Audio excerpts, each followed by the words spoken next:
ఎందుకు యెహోషువకు దేవుడు తోడై ఉంటున్నాడు? దేవుడు నాకు తోడై ఉంటాడు అని యెహోషువ ఎలా నమ్మగలడు?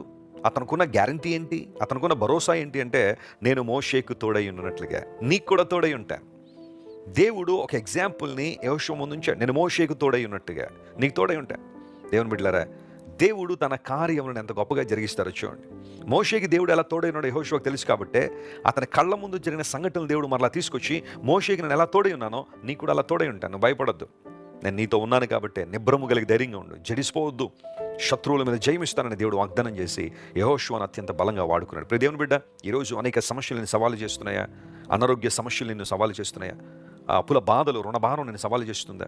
అవిశ్వాసులైన వారు, లోక సమాన వ్యక్తులు నిన్ను సవాలు చేస్తున్నారా? నిన్ను దేవునికి దూరం చేసేయాలనే ఆలోచన వారు కలిగి ఉంటే దేవుడు నీతోనే మాట్లాడుతున్నాడు. మోషేకు తోడై ఉన్న దేవుడు నీకు నాకు కూడా తోడై ఉండి ఆయన తన మహిమ కొరకు, తన రాజ్య విస్తరణ కోసం మనం వాడుకుంటారు.